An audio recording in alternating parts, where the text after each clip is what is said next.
Algunas fincas de café en El Salvador implementan una serie de medidas para proteger el medio ambiente, lograr una mejor cosecha, pero también ofrecer un producto de calidad a sus consumidores.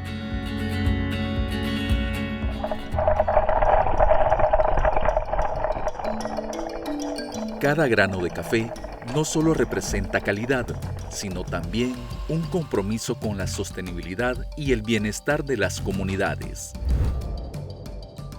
Desde el arduo trabajo del caficultor hasta el momento que lo disfrutas en tu taza. Cada etapa del proceso es una muestra de innovación y respeto por el medio ambiente.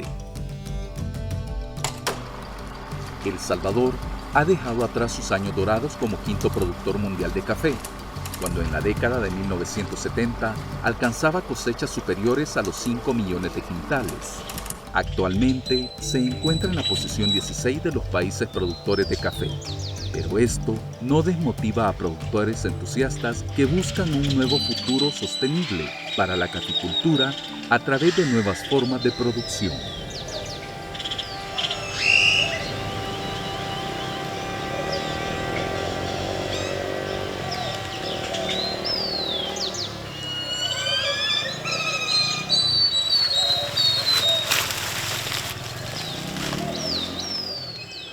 Hace unos 4 años, 5 años, me producía 6 quintales, 6 quintales, 7 por ahí. Cuando a mi esposo le dieron una manzana, lo mucho que le sacábamos era 3 quintales. Y ahora nos está dando un poquitito más de 16 quintales. Pues ahora ya estoy viendo un poquito más, son 8, 9, 10 quintales. Pues la producción me ha mejorado un poquito en los últimos años. Es una prosperidad, ¿verdad?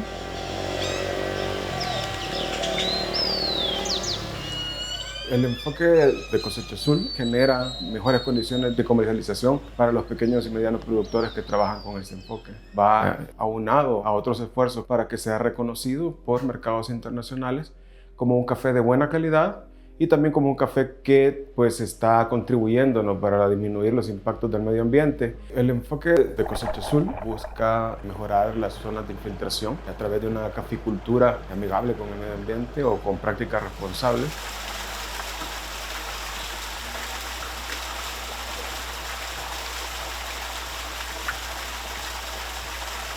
Aquí hacemos prácticas con enfoque Cosecha Azul. Esta fuente abastece a aproximadamente entre 6.000 a 7.000 familias, lo que es Tacuba y cantones aledaños. Cosecha Azul se enfoca en la formación, en la parte de café a productores grandes, pequeños, medianos, pero enfocados en la zona de recarga hídrica de las cordilleras. Este es un lugar de café. Toda el agua que infiltra los cafetales de esta zona alta sirven para alimentar los mantos acuíferos donde la gente consume agua en la zona baja. Lo que hemos implementado son buenas prácticas, ¿verdad? Como hacer barreras vivas, barreras muertas, hacer cajuelas para ayudar a la infiltración de aguas lluvias. También en nuestras parcelas también sembramos cultivos de coberturas. Ya no aplicamos químicos al café para controlar la broca. La broca del café es un insecto que perfora los granos. Esto provoca pérdida de calidad y cantidad en la producción. Reduce el valor comercial del café y aumenta los costos de producción, debido a la necesidad del control y el manejo de la plaga. En el tema de la broca, que es una plaga bastante complicada, o sea, no es decirles, mire, está este químico que también es fuerte para nuestra salud, sino que darle opciones como trampas. Aquí está el adherente, que tiene ese líquido que es el que atrae a la broca. Y llega y cae en el agua, porque cae ahí, entonces se muere. Y esto cada 15 días se le cambia el agua. Increíble, pero es efectiva, porque hace como unos 4 años me analizaron el café y me salió que tenía broca. El color rojo dicen que atrae, le gusta al animalito, pues. Entonces ahí está. Si aquí están unas adherentes, pues no tiene más que le echan como una hormonita que tira el macho y la hembra busca, piensa que hay un macho por allí y entonces se atrapa. Aparte de las prácticas, conocer quién es el productor, saber cómo vive, qué beneficios está teniendo de los negocios, porque sí les interesa mucho saber que los productores con los que trabajan pues también tengan un nivel digno de vida y darles las oportunidades para que se desarrollen, ¿no? La otra es cómo podemos mejorar la calidad de los productores para que tengan acceso a otro nicho de mercado. La ventaja de trabajar con Cosecha Azul es que son precios fijos, se negocia con diferentes importadores o tostadores. Actualmente el precio de exportación anda como 250, 275 el quintal de café Cosecha Azul, que en estos momentos, aunque la bolsa ha dado un despegue, no ha logrado alcanzar esos niveles y siempre estamos por encima de esta bolsa. El comprador le paga bien su café al productor y el productor ya me dice, mire, hoy me están pagando bien, yo le voy a pagar un poquito más a la persona que me ayuda a trabajar, especialmente en el tema de la cosecha. Cuando es café de calidad, $2, por ejemplo, por arroba. Ya estos productores de los que yo le hablo ya le dan $2.25, otros $2.50. Que entre mejor calidad cosechen su café, también así ellos ganan. Para empezar necesitamos un análisis de suelo, una muestra de suelo, ¿verdad?, de nuestros cafetales. De esa manera nosotros obtenemos el resultado en sí de lo que tenemos en nuestra finca. De ahí vamos a actuar, cómo va a ser, qué tipo de fuente vamos a utilizar para la fertilización, en qué momento lo vamos a hacer y el lugar indicado. Entonces todas estas prácticas hacen de que se vaya mejorando poco a poco, en este caso el pH del suelo. Con el tema de la plataforma de mapeo digital, ¿verdad?, ahí podemos notar de que los suelos de nuestro país prácticamente tienen un pH bajo, es decir, que están muy ácidos. Y esto se debe a todas las prácticas que anteriormente, ¿verdad?, se implementaron en nuestros cafetales en este caso. En una finca que yo la quiero renovar totalmente, voy a gastar $5,000, $6,000. Pero en una finca que yo la voy a hacer de manera inteligente, rescatando los árboles que todavía tienen vida, entonces estos cafés me van a estar dando, aunque sea poquito, unos 3, 4 quintales por manzana en el primer año, segundo año va incrementando, tercero y al cuarto año pues como que ya estamos nivelados, pero la finca se mantiene. Y eso es lo que nos ha dado esa virtud. El enfoque ha sido bastante la diversificación, porque va entendiendo el productor que el café es el cultivo principal, pero hay otras alternativas que yo puedo ir asociando. En esta finca es grande, pues tiene 25 manzanas solo de café y 5 de bosque, pero en esta finca hay aguacate, en esta finca hay musáceas, hay guineo del mínimo de seda, hay melocotón, hay limón, pérsico. Eso en su momento da fruto y la gente pues asegura que va a tener una dieta balanceada, pues además de eso, con venderlos pues va a tener sus ingresos. Este enfoque se inició en el departamento de Morazán, luego se implementó en Aguachapán, Chalatenango y recientemente en la zona del lago de Coatepeque, y pronto llegará a Comasagua en la cordillera del Bálsamo. Además, hay otras iniciativas en marcha.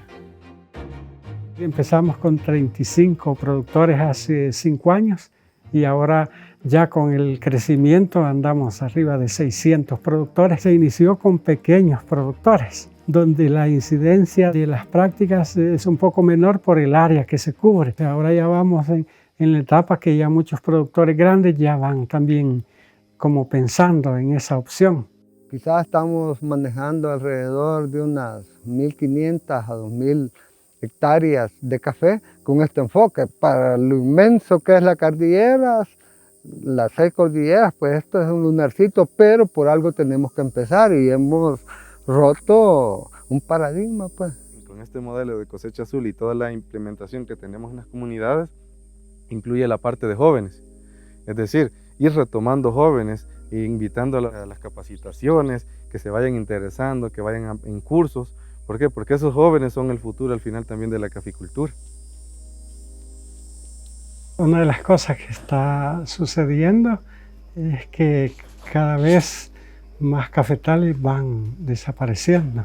Una es por los efectos del cambio climático, que si no se aplican una serie de prácticas que permitan la resiliencia del cultivo, entonces hay mayor incidencia de plagas y enfermedades. Hace que el caficultor pues tenga como mayor dificultad en producción. Lo que está pasando es que muchos productores están pensando en abandonar sus cultivos. Las lotificaciones vienen avanzando. Por lo menos aquí a mi izquierda están lotificando. Aquí a mi derecha están haciendo una cabaña y al otro lado también. Entonces siento yo que ya se perdió y por el momento yo no pienso venderlo porque siento yo que ayudamos a las personas y pues estoy viendo un poquito el resultado del café.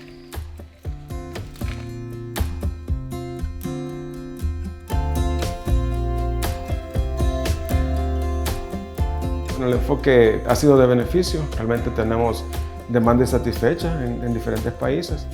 Y pues claro, todo queda ir escalando, ¿no?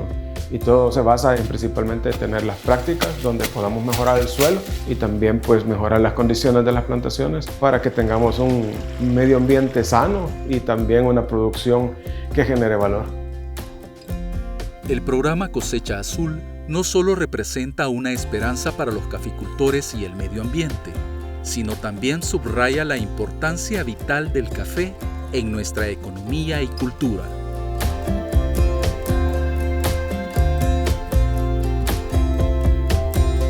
Apostar por prácticas agroecológicas más amigables es una elección responsable, una necesidad para garantizar un sector cafetalero sostenible. Es esencial que estas prácticas se adopten a nivel nacional, convirtiéndose en la norma para todos los productores. Así, podremos asegurar un futuro próspero para nuestro café y para las comunidades que dependen de él.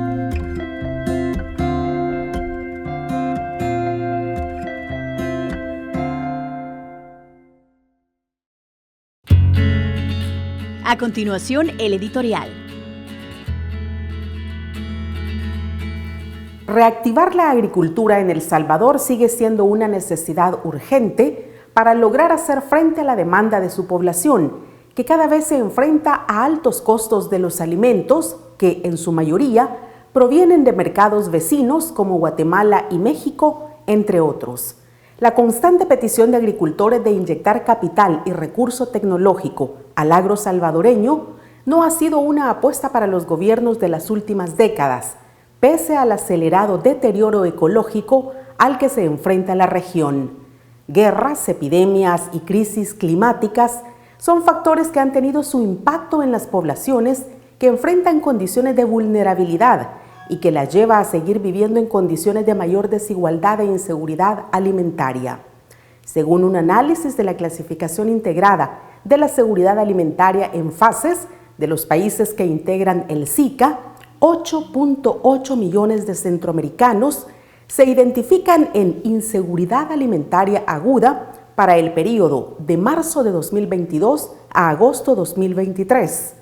Los países analizados fueron Guatemala, Honduras, El Salvador y República Dominicana. La FAO nos dice que una persona padece inseguridad alimentaria cuando carece de acceso regular a suficientes alimentos nutritivos para un crecimiento y desarrollo normales y para llevar una vida activa y saludable. En El Salvador, cada vez con mayor frecuencia se alerta sobre la poca capacidad de las familias para acceder a una canasta básica que les permita satisfacer sus necesidades. Por ahora, el panorama no deja de ser crítico para las pocas familias que todavía se dedican a cultivar la tierra, pues además de enfrentarse a impactos externos, como guerras o incremento en los precios del petróleo u otros provocados por la naturaleza, ahora también son víctimas de desalojo de sus tierras por empresas constructoras o por el mismo Estado, que dice apostarle a proyectos de desarrollo turístico. Generar cambios en el sector agrícola para lograr la producción de alimentos y evitar una crisis alimentaria a gran escala, aunque no es una tarea fácil, y debería estar entre las prioridades de los estados, debe seguir siendo asumida por la población, la cual deberá seguir insistiendo en sus demandas para poder acceder a tierras, semillas, créditos y formación en nuevas tecnologías en la agricultura. Gozar de una alimentación adecuada es un derecho humano al que no se debe renunciar.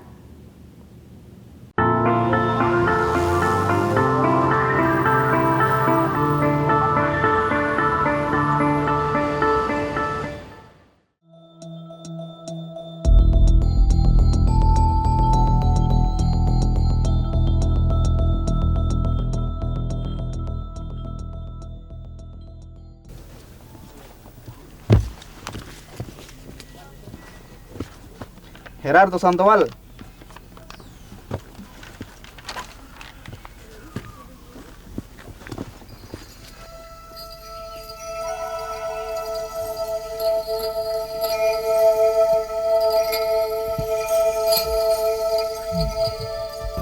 Cuando llegaron más de 200 soldados, ahí vertía en la loma y la planada. Cuando lo sacaron a él, lo agarraron a él, lo sacaron de ahí donde estaba acostado y le dieron la primera bofetada así en la frente, le dijeron, botea más, Marcelino. Sí, les digo voluntad. Bueno, mi tío a las 5 de la mañana salió a ensillar unas bestias porque tenía mangos para ir a vender al mercado. En eso de que él estaba sacando las ventas, los mangos para haciendo los canastos, para poder ensillar las bestias y poder a vender, cuando los señores llegaron a sacarlo. Vinieron, lo sacaron, lo maniaron y pues como al mismo tiempo le dijeron que él tenía una arma escondida debajo de la cama. A las 6 de la mañana del 22 de febrero de 1983, elementos de la Fuerza Armada irrumpieron en la cooperativa Las Hojas del municipio de San Antonio del Monte, en Sonsonate. Andaban 4 enmascarados. Entonces lo agarraron y le pegaron. Cuando yo no pude hablar, no tuve valor de hablar porque donde les quise yo hablar, me dijeron que me callara.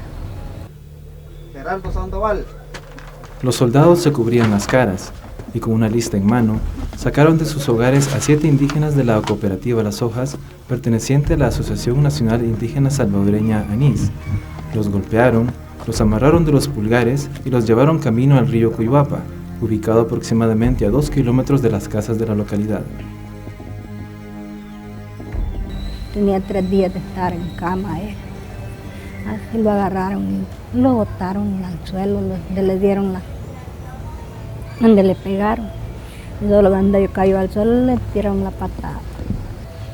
Cuando él salió a la calle, dicen las demás gentes que ni se conocía, hinchado en la cara todo él.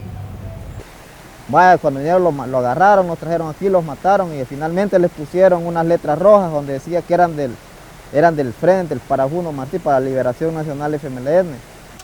Según familiares de las víctimas y sobrevivientes de la masacre, los muertos hacían un total de 74 personas, entre miembros de la cooperativa y hombres que estaban cerca del lugar. 74. Hasta en el agua, estaban tiesos ahí, porque habían llevado de unos trabajadores de caña. Todos negros, las ropas donde estaban trabajando, pobrecitos. Las mismas camisas los habían maltratado, los llevaban solo reempujones.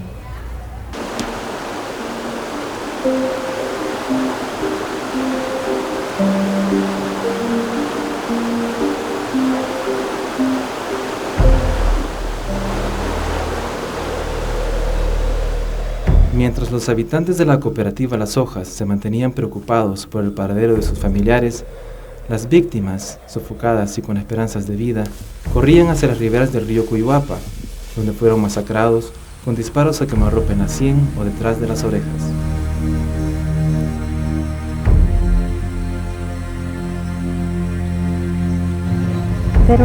Pero bien despozolados, los sesos por allá bien volados. Ya los habían matado. Ya les habían dado contra los quebrachos, les habían dado y los habían embrocado Los habían puesto boca abajo como si que nada. Ya les dieron vuelta así al lado de la cruz. Ya les veía la cara bien desposolada. Daban no es que. Y nosotros no sabemos cuál fue el motivo de que por qué ellos murieron. Yo sé que mi tío, pues, él no era injusto, no tenía nada de ponerse, que decían que él hubiera sido del FMLN, nada. Entonces yo no sé cuál era el objetivo de que ellos los mataron. Y ahí inocente porque él lo que pedían armas. ¿Cuáles armas? Solo los pedazos de chuzo y cumita que tenía él nomás. Esa era el arma que tenía y ellos querían armas. Bueno, en el caso mío es mi tío y me siento, hasta la vez no me siento a gusto cuando me doy cuenta de que mi tío injustamente lo vinieron a matar en este barranco, en estos matorrales espineros que han habido. Yo no me siento bien. Aún la esposa de él ya no existe, de la misma enfermedad de que él quedó viuda, se enfermó y finalmente murió.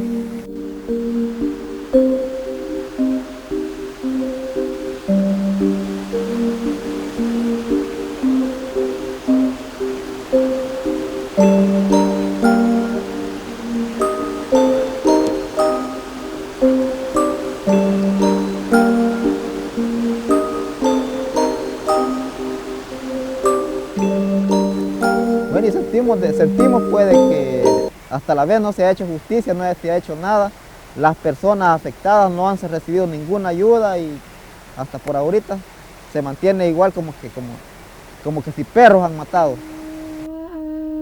Desde 1990, los actuales habitantes de la cooperativa Las Hojas recuerdan con una ceremonia indígena el sacrificio de los mártires consagrados en esta masacre, cometida por el ejército y las defensas civiles.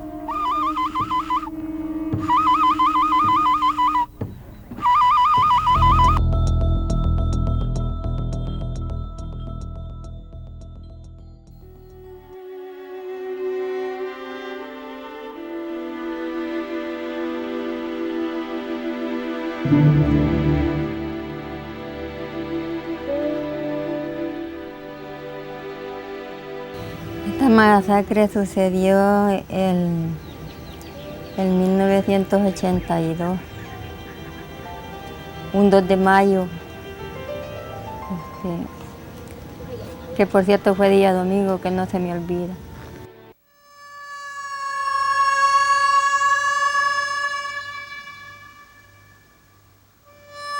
Yo oí unos ametrallamientos aquí en esta zona de donde hubo la masacre. Bueno, yo oí los ametrallamientos, ¿verdad? Pero yo según decía que eran ellos que venían, como siempre venían tirando y todo. Nunca creí yo lo que iba a pasar, lo que había pasado.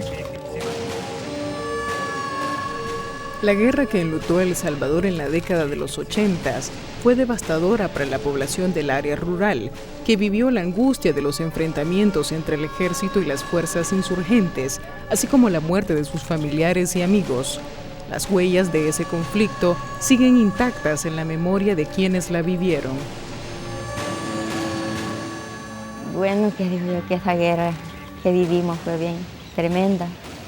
Sí, esa guerra a nosotros los dejó, mire, quizás destrozados, los dejó terminados. En mayo de 1982, el cantón Salinas de Sisiguayo del municipio de Jiquilisco, Usulután, vivió uno de los capítulos más tristes de su historia. 19 personas murieron masacradas por miembros de la Fuerza Armada salvadoreña. Ese día hubo un operativo de dos o tres batallones. Uno venía aquí por la de San Marcos Lem, aquí por Zamorán, y el otro aquí por Tierra Blanca, según el Atonal y el Atlacac, porque según algunos viñetas se le vieron a alguna gente. Le pido viñetas que eran del Atlacac y Atonal. Venía, pero era un gran montón de los de la Fuerza Armada. Entonces, porque no se metía poquito, si es que venían unos batallones, entonces grandísimos.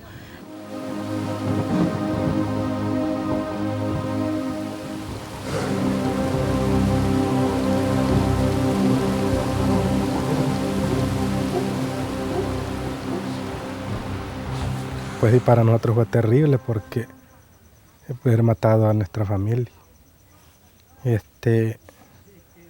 Porque allí murió mi mamá, mi hermana, que era lo mejor que teníamos. Yo era el más menor de toda la familia. En esa época tenía entrando a 22 años, pero fue terrible para nosotros. Según testimonio de sobrevivientes, las víctimas fueron acribilladas en el interior de sus hogares. 2 de las 3 familias fueron quemadas por sus victimarios. Y entonces había fuego, rajas de leña, y entonces las rajas de leña, como era de zacate, de chacaste, un zacate que crece así, de eso estaba hecho, solo el corredor era de lámina. Entonces allí le metieron los tizones, así que ellas se quemaron. Como les había puesto fuego a la casa, las carnes, el señor estaba como que estaba vivo, como que se quiso levantar, estaba así. Y estaba como la carne, como cuando una carne queda sasuada, despellejada, no estaban bien quemaditos, así estaban. Entonces yo me puse mal, pero mal, si yo como sentía como que yo no andaba en la tierra.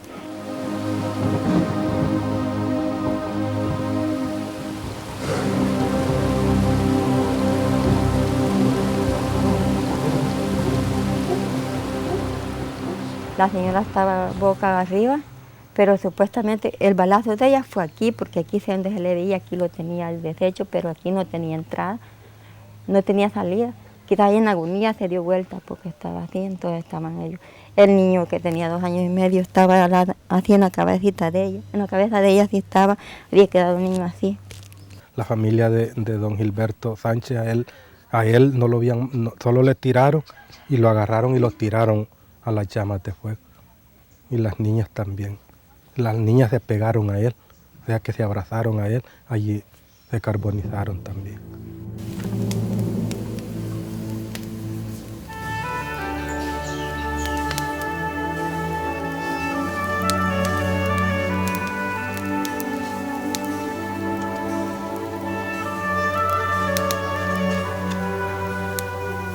Siempre el dolor y la angustia de haber perdido a toda nuestra familia no se quita. Para la población de Salinas de Sisiguayo, el recuerdo de la guerra permanece intacto en la memoria. La pérdida irreparable de sus seres queridos es el legado de tristeza que esta masacre les dejó y que les hizo formar parte de la población civil salvadoreña que sufrió en carne propia las consecuencias de la guerra.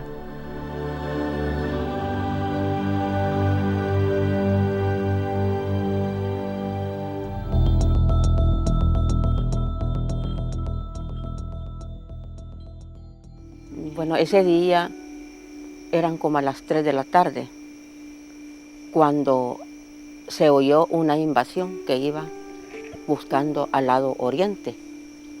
Entonces yo vivía en la escuela de San Carlos, cuando me llegó la razón de que mi papá lo habían ido a sacar del beneficio.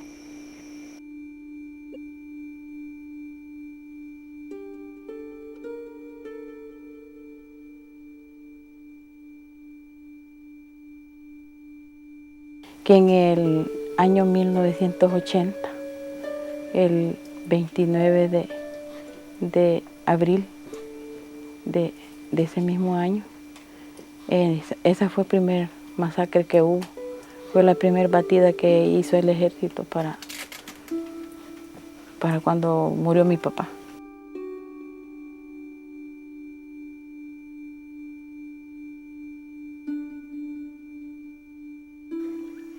La guerra aquí comenzó por ahí a partir de ese año del 80, pues sí, que se empezaba, que el que era organizado lo perseguía el ejército, bueno, y totalmente pues que cuando lograban ellos informarse de alguien, esa persona pues no tan fácil se escapaba.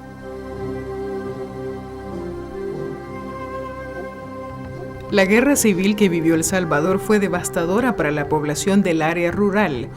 La zona paracentral del país fue víctima de numerosas masacres como parte de la estrategia militar Tierra Arrasada, ejecutada por la Fuerza Armada. Muchas de estas masacres no fueron registradas en el informe de la Comisión de la Verdad, divulgado en 1993. Aquí fue duro esos años de guerra. Nosotros hasta tuvimos que irnos de aquí, de este lugar. Nos fuimos a vivir a Huachapán. Después de hallarnos nosotros, que nos hacía falta mi papá, nosotros nos fuimos. Él murió en el 80 y nosotros nos fuimos para Huachapán en el 82.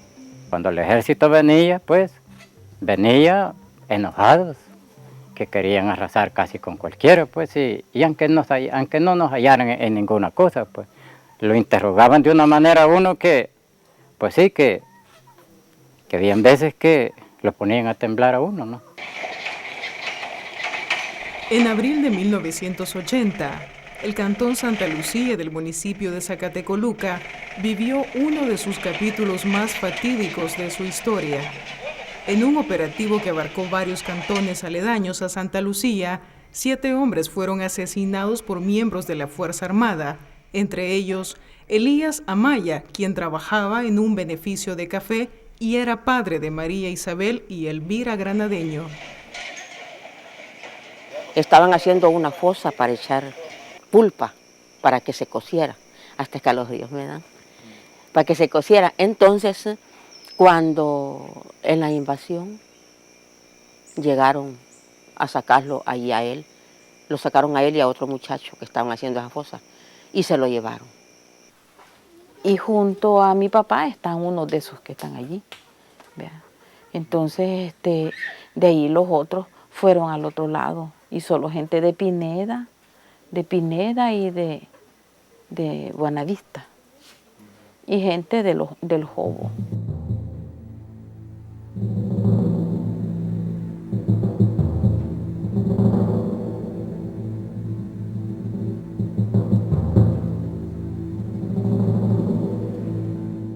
A él lo torturaron, le daban golpes y golpes en el camino y entonces, porque hubieron personas que los dijeron, amigas de nosotros, los dijeron de que lo llevaban torturando por la calle para abajo, ¿verdad?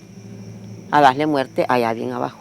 En ese mismo día murió, y a esa misma hora es que les dieron a todos ellos, porque luego los han enterrado en un solo puesto. Ahí están supuestamente los cadáveres en un solo lugar. A Elías Amaya y Santiago Martínez los sacaron del beneficio de café en el que trabajaban. Fueron llevados hasta el cantón Piedra Grande, donde fueron torturados y ejecutados. Según testimonios de los familiares, ellos no tenían vinculaciones con las fuerzas insurgentes. Murieron como que muriera un perrito, un pollo o algo, vea. Que eso fue una recogida, como quien dice, vamos a quitar la mala cizaña, ¿verdad? Pero eso nunca podía, pues sí, nunca podía ser así, ¿verdad? Porque no era así las cosas. Gentes inocentes también mueren y eso no es porque tengan algo malo en sus pensamientos. Al igual que Amaya y Martínez, 5 habitantes de los cantones aledaños fueron capturados por efectivos militares con excusa de pertenecer a la insurgencia. Fueron puestos en fila para ser posteriormente asesinados.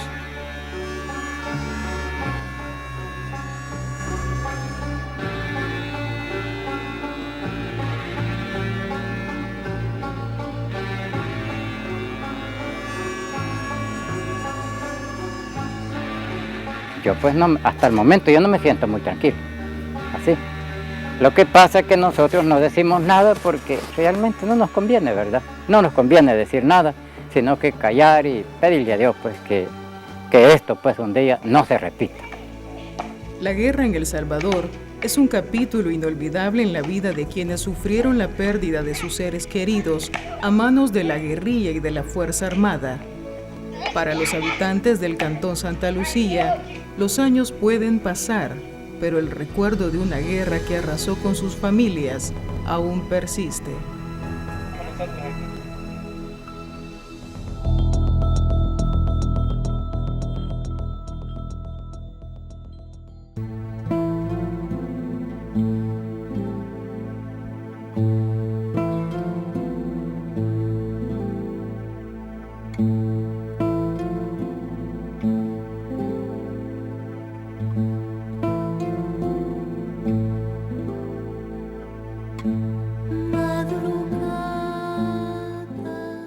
Aquí murió mi esposa, mis hijos, familiares y los demás eran todos vecinos. Y la dueña de la casa también con todas sus hijas, nietas. Prácticamente fue, no sé si me recuerdo bien, parte de la tarde, un 19 de marzo, que lamentablemente se celebraban las fiestas patronales, o sea, que se acostumbraban aquí en el San José Palo Grande. El ejército, cuando nosotros estábamos aquí, la primera vez los sacaron para afuera, para este patio, y los pusieron en fila la primera vez, antes de matarlos. Y los dijeron, salgan para afuera, los dijeron. Y salimos para afuera, para el patio, y los pusieron en línea.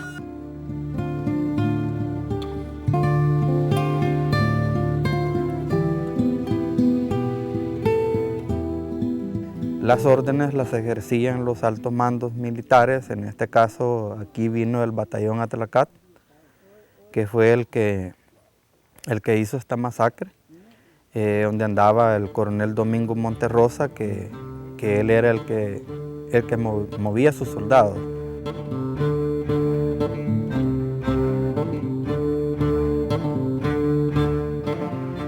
Pero nosotros no les teníamos miedo porque como ellos venían seguidos aquí a pedir tortillas, venían ellos, y nosotros solo moliendo. ¿No tienen tortilla? No, y fíjense que hoy no tenemos, pero ya se las vamos a hacer, les decíamos nosotros. Molíamos para darles la comida a ellos. Y otra cosa, que de aquí se pasaron a esa otra casita allí estaban otra señora con los niños, ahí vivían, y ellas ordeñaban unas 2 vaquitas. Entonces, y la señora, por agradarlos a ellos, ordeñaba la lechita y las cosillas se las daba. Y después el pago que hicieron fue matarlos.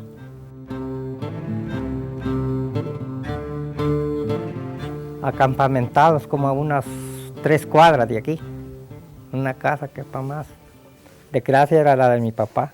Allí era, como era una casa grande, ¿verdad? Hallaron bonito para cuartel ahí. Y habían puros agentes humildes, ancianos, niños, pura gente que no tenía nada que ver con el conflicto, que ellos tomaron como refugio este lugar y la suerte de ellos fue lamentablemente que los encerraran aquí en esta casa y los formaron, que les dijeron que les iban a tomar fotos y todo eso. Y lo que hicieron fue ponerle las ametralladoras y a los soldados a que les dispararan. Y de allí les echaron combustible y les prendieron fuego.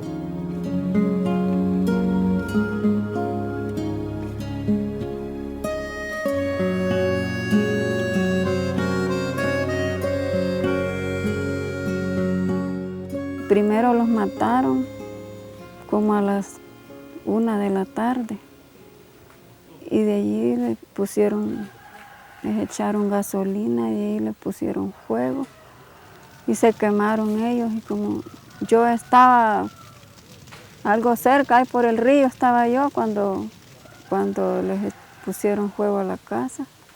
Se miraban las llamaradas de la casa y después ya se llegaba el gran tufo a carne chicharrada. Yo bajaba siempre en las noches a traer cosas de comer, ¿verdad? Y cuando bajé yo en la noche, como a las 8 de la noche, con mi cuñado, ya vi de la fogarata aquí. Que aquí la gente eran puras personas muy humildes, que ellas se refugiaron en este lugar pensando que iban a respetar su vida. Lamentablemente las Fuerzas Armadas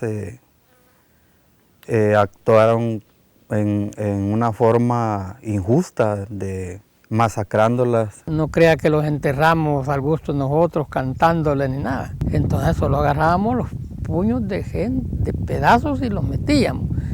Ahí algunos parientes más cercanos conocían a sus hijos por los pedacitos de ropa, otros por las peinetas, otros por las prendas que tenían. Decían, esta pierna es de fulana, esta esta mano es de mi hija, por alguna pulserita, algo así, pero ninguno identificó un cadáver completo.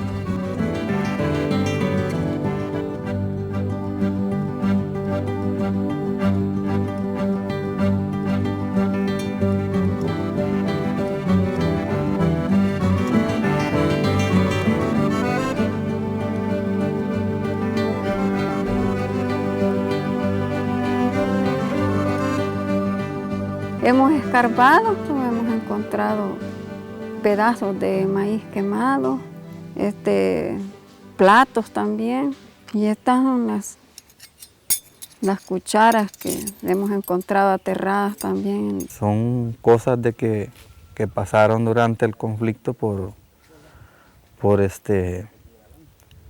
grandes errores de gobiernos y que se originaron así prácticamente por las mismas injusticias sociales que se dan con todos los humanos, con toda la gente pobre.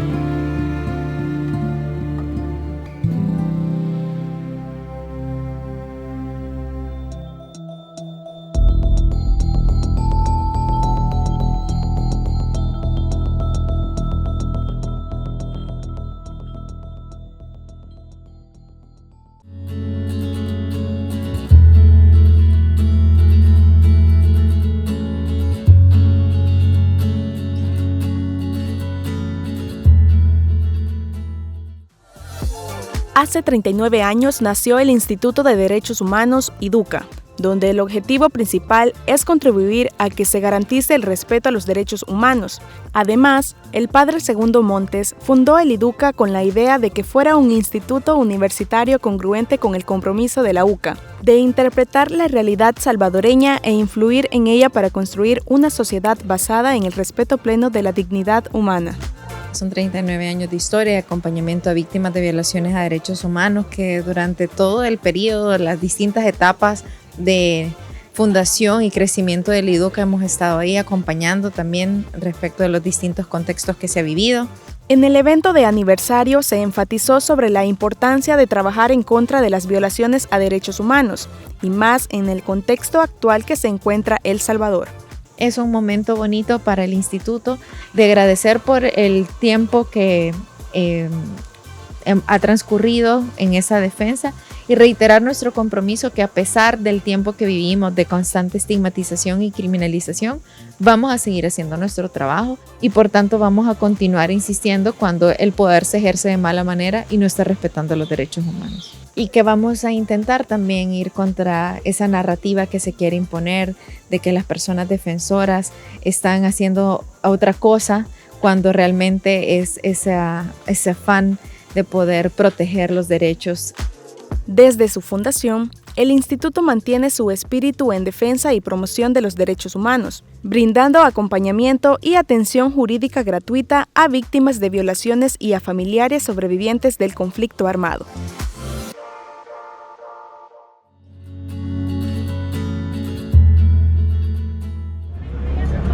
Yo lo que le digo al presidente, que si él quiere esos números, que me agarre a mí. Yo no le tengo miedo a ir a acabar allá. Pero mi pobre hijo, no es justo, porque él apenas comienza a vivir. Familiares de personas detenidas por el régimen y que consideran que son inocentes se concentraron este viernes frente a la Casa Presidencial para exigir al presidente Nayib Bukele la libertad de sus familiares que llevan más de 2 años presos sin que hasta la fecha se les compruebe delito alguno. Él de trabajar iba, me lo agarraron allí por un calvario en Ciudad Victoria, todo chuco, porque él estaba haciendo un zanjón para un muro cuando el coronel se lo llevó y le dijo al otro compañero que ya iban a tomar ese dinero ellos. Entonces, y dice que le dijo él, mi hijo, No, dice que le dijo, sí, yo no tengo nada, porque temer, dice que le dijo, dejó la moto tirado. Lo que yo no entiendo es que ya le dieron una orden de libertad en octubre del año pasado. Y hasta ahora, la fecha, yo fui al penal con los documentos que el fiscal me dijo, y el custodio me dijo que no tenía validez ese documento, y hasta la fecha, pues yo no sé de él. Luego de la captura pasé como 6 meses que él no me aparecía en ningún penal. Al pasar del tiempo, él apareció. Pues mi hijo, antes de la captura, él trabajaba. Era el que me ayudaba a mí ahí con los gastos en la casa, porque él es un niño que al nomás que salió de estudiar, él se dedicó a trabajar en una venta de ropa. El representante del MOVIR, junto a la abogada de la organización Unidad de Defensa de Derechos Humanos y Comunitarios, entregaron en Casa Presidencial el expediente de 90 personas que desde su perspectiva ya deberían de estar libres tras no tener pruebas en su contra y padecer enfermedades graves. Traemos personas con cartas de libertad, con problemas de salud graves, crónicos, terminales, que están presos, y otros que simplemente cumplen con los requisitos de que se declaren inocentes. Es por eso que nosotros solicitamos, se nos admite este escrito este día en Casa Presidencial, se cumpla con los derechos humanos a favor del pueblo salvadoreño, se creen políticas públicas de seguridad a favor de los ciudadanos, pero que no se siga prorrogando el régimen de excepción, el cual es inconstitucional y violatorio. El movimiento de las víctimas del régimen de excepción, tras 2 años de existencia, demandan diálogo, la libertad para los detenidos que son inocentes, crear políticas para apoyar a la juventud en las que se incluya una apuesta por la educación, la creación de fuentes de empleo y no solo cárcel.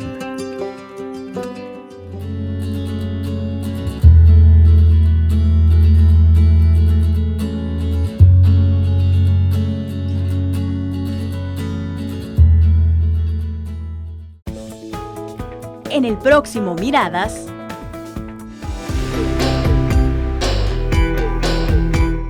la institucionalidad, con lo débil que está y además manipulada como está la justicia, no está volviendo la vista a todas estas víctimas.